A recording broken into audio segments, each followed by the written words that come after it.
everyone, welcome to Caffeinate Advocate, the show where we sip coffee and solve all the world's problems. I'm Jess, your host who probably doesn't need any more coffee, ready to caffeinate, advocate, and conversate all things mental health.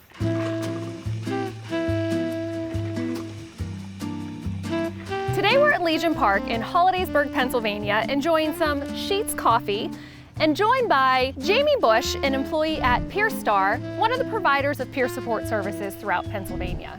Jamie is a certified peer specialist, a certified recovery specialist. She also acts as a supervisor for the company and is an all-around mental health advocate. So Jamie, to get to the important stuff first, right off the bat, if you could describe yourself as a cup of coffee, how would you describe yourself? I have to say I'm kind of in the middle. I don't like super sweet coffee. I don't like super dark coffee, but I kind of like, when you're at a diner and they just keep the cup full. You're the cup of coffee that I can sit down and have a conversation with. Yes, absolutely. Perfect. Can you tell us what got you interested in working in the mental health field? I think for me, in the mental health field, it was really just being able to tell my own story. Working for PeerStar had really taken an interest when I'd just read about other people's experiences with the job and stuff, and wanting to promote, the way that we do things, that being in people's homes and being involved in that way and advocating for their mental health beyond our reach, and supporting them through their journey, walking with them. Walking with them, I love that. That's one of my favorites. We always say in peer support that, a peer specialist is somebody who walks beside you, and if you trip and fall, they are there to pick you up. And if you take a step and succeed, they're there to celebrate with you. I think that's just such an awesome idea. Yeah, that's absolutely a huge thing for me, is just knowing that, when you're reaching your hand down, is that they realize and rely on you. And I think that was a big thing for me, is that it gives people that sense of belonging. Yeah. And when we're working in peer support and working with someone who is experiencing mental health struggles, as you said, stigma is a big part of mental health that you really feel we should advocate for. If you could explain what stigma is to somebody who's never experienced it, how would you describe stigma?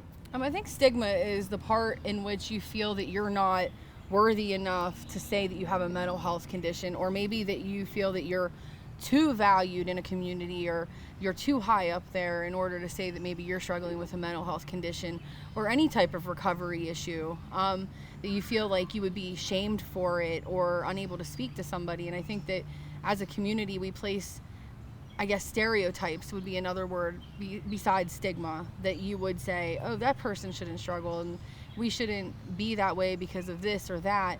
And I think stigma is just, it breaks down to what we expect when we talk about mental health. So we have this picture drawn in our heads of what somebody with a mental health condition should look like.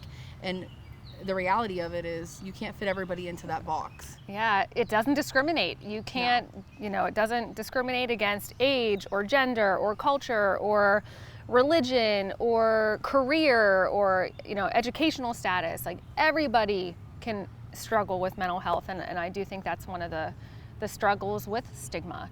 How do you think stigma impacts someone who's experienced it? I think it's the outreach. I think that when you have all this stigma and you're basing these opinions and things off of people around you, you're not as capable of finding the resources or reaching out for the help that you may need.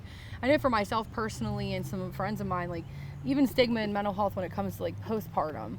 You find these women who have wanted babies for years and years and years, and suddenly find themselves in such a depressive state, and they don't understand why, so they don't reach out because they're like, wait a second, am I selfish because I wanted this child for so long?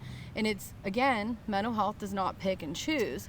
So yeah. it's the ability to reach out and find somebody and feel confident enough to say, hey, I'm facing an issue right now, without feeling ashamed.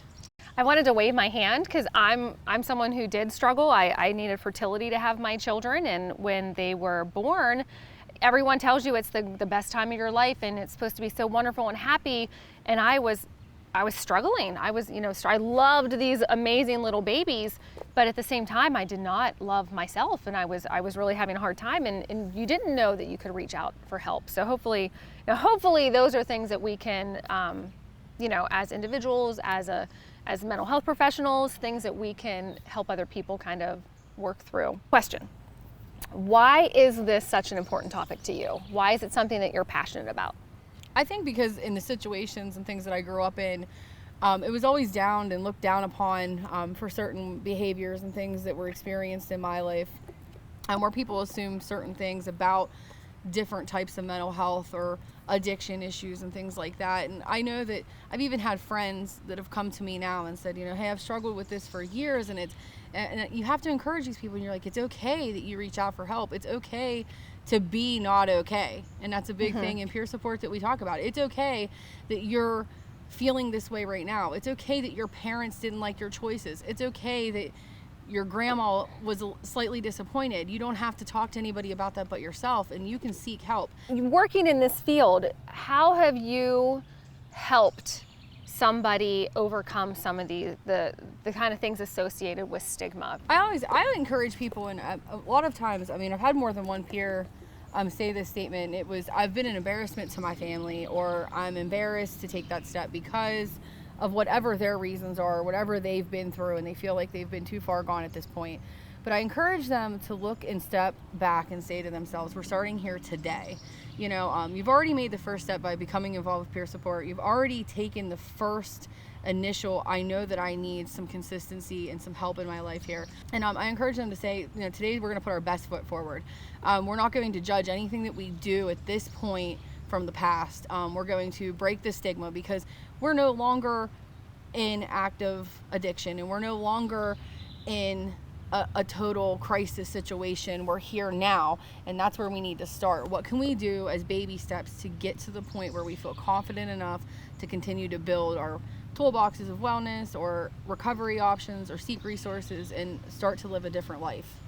One of the things I like to tell people when it comes to breaking stigma is language. Language is a huge part of stigma. The way we talk about mental health in our communities, the way we talk about it at work, the way we talk about it in our circle of friends makes a difference between if someone feels comfortable reaching out for help, even from a friend. I think that's a big thing too, just to run off of that, is if you work in the mental health field and you're working as a CPS or somebody advocating for mental health, is to know your story and speak your truth. Because when you're comfortable enough to say that, and you're putting yourself in a vulnerable state, and you're able to say, this is what I've went through. And I'm not saying you need to say it at every company picnic or every time you're in that bonfire, but you see somebody struggling and you're able to relate to them, it shows them where you've come to. And there's a lot of times where I'll meet people and I'm saying, wow, like what a strong individual, because you don't even realize the things that they've come over. And when they start to tell their story, it gives you that sense again of hope and direction. So, we have probably coming to the end of our time. And before we end though, I have something that I like to call coffee can questions. This is the part of the show where you get to pick out a question that neither of us know what it's going to be. We don't even know if it's going to be anything related to the topic. So that's what you get to do now. So you pick it out, give it to me, and I will read with anticipation. There's a lot. I can feel my heart racing. There's a lot in here. Because okay. I don't normally, again, I'm naturally caffeinated, and I don't normally have this big of a frozen coffee. So I'm like, ooh, I can feel the caffeine. Oh, this is an actual kind of related one. Look at that. If a friend or family member is struggling, how could I best support them in connecting to help? I think that first of all is establishing where in their life they need help and what exactly we're dealing with. If you're dealing with a crisis situation, of course you want to contact the proper people in a crisis scenario. But I feel that if they came to you and said, I'm really struggling with, just some different types of mental health, depression, or maybe they're struggling with like addiction, is finding, we have the World Wide Web right at our fingertips. She just said World Wide Web. Allison, can you explain what internet is? But just typing in, your local resources. You can call 211 and just connect. What them. is 211 for anyone who doesn't know? If you call 211, you're going to be connected with different resources. They're going to ask you a few questions.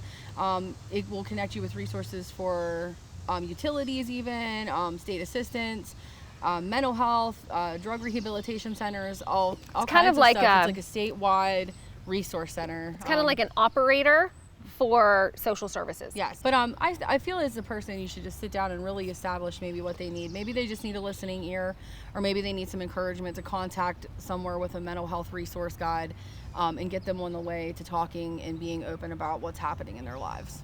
Well, thank you, Jamie. Thanks for being here. Thanks for your dedication to advocating for mental health and for supporting others.